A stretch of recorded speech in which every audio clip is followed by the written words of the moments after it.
motivational fitness coaching for beginners.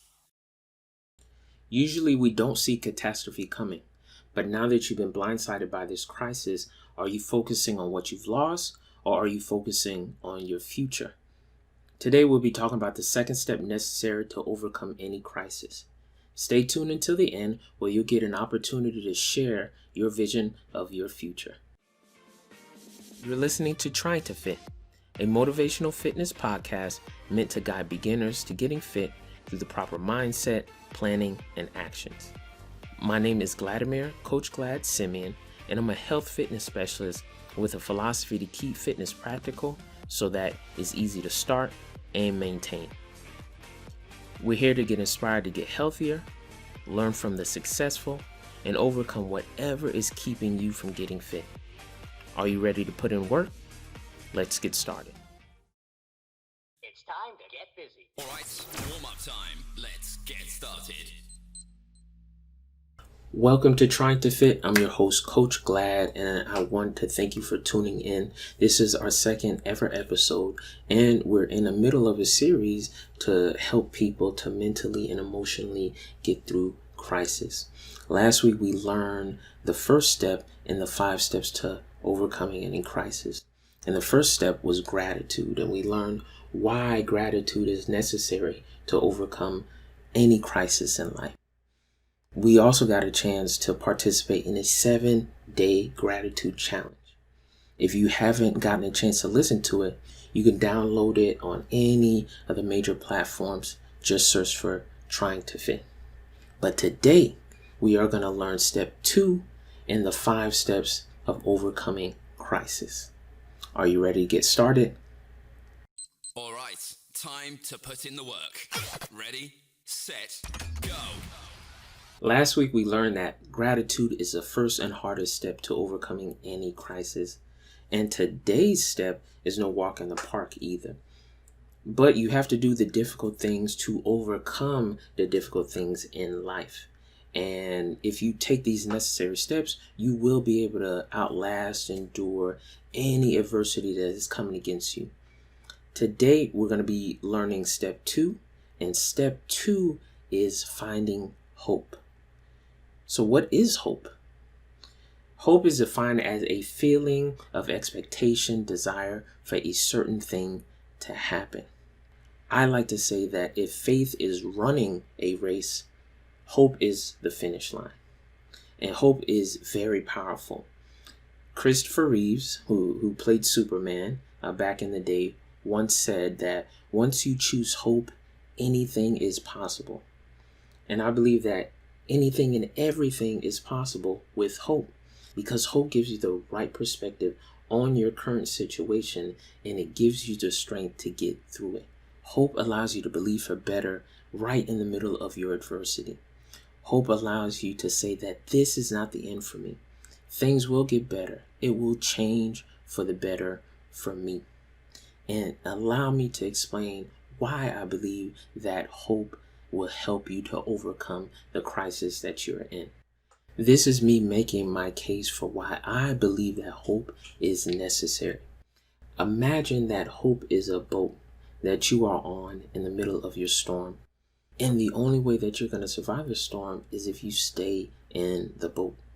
Joel Osteen once said that ships don't sink because of the water that's around them, but the water that they allow in them.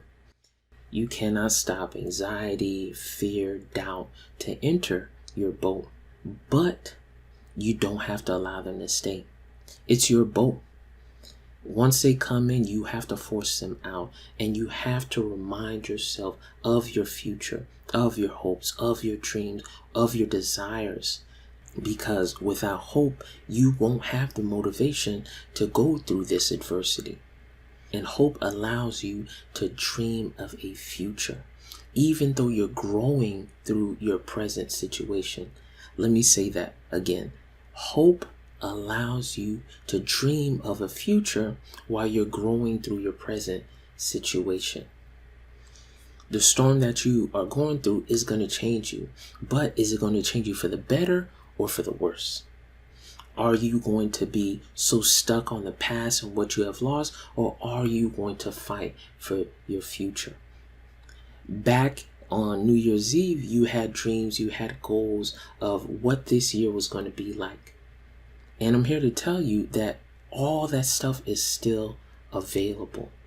What were you trying to do? What were your goals? What were you chasing? Are you going to allow this storm to have you holding on to those broken pieces of your past? Or are you going to fight in the middle of this and chase after your dreams? And you can only do that through hope. You have to say to yourself, I can still have it. I can get through this and life will be better. Say with me. And I can still have it. I'm getting through this and life will be better. You have to repeat this to yourself over and over and over again until you start believing it. And every time those negative thoughts come in, remind yourself you're getting through this. It will get better. I'm going to close with this thought. Without hope, there is no future. I do not want you to despair. I want you to choose hope. When you lose hope, it doesn't take much for you to break down. You're going to cry and cry and cry until you can't cry anymore. But there's going to come a day where you're going to have to dig yourself out of this pit of depression, where you're going to have to get up and fight. And the only way you're going to do that is using hope. Let me share a quick story about our son Joshua. He was born 17 weeks early. He was born at 1 pound and they gave him a 1% chance of living. And he spent the first 9.5 months of his life in the hospital. So that's driving back and forth every day to the hospital, sometimes multiple times a day for surgeries and different things like that. And in a situation like that, it was so easy for us to lose hope. So what kept us, what kept my wife and I, is our faith and our hope. And we knew nothing but to hold on to our faith and our hope. We used our faith as a weapon. And what we did is like, hey, we decided he was going to come home with us. He was coming home. So we decided to finish decorating his room, setting our house up, putting out all of his baby shower gifts. And we started taking pictures of him, printing them out, and we posted it all over our house. We put pictures in his high chair, pictures in his bathtub, pictures in his toys, to tell us, like, every time we look at it, this is what it was going to look like when he got home. And after 9.5 months, he finally came home with us. Because we kept on hoping. We just kept on using our faith and hope, and hold on to your hope. This is the only way that you're going to make it through the storm. So I want you to keep hope alive. And the way I want you to do that is to participate right now and share one of your hopes. What were you hoping for on January 1st? What were you dreaming about that this year was going to be different? And the reason why I want you to share it is because you don't know who you're going to inspire. When people see that you are hoping, they're going to hope also. So share if you enjoyed this podcast, share one hope with those out there so you can inspire others too. Good work today. You pushed yourself. Thank you so much for listening to this episode of Trying to Fit with your host, Coach Glad.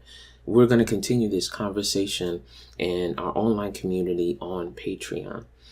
Join our community and get the support that you need to chase your fitness goals. Join us next week when we're going to be talking about step 3 in the 5 steps to overcoming crisis. And if nobody has told you yet, I love you, God bless you, and be unstoppable. Bye-bye. Join the movement.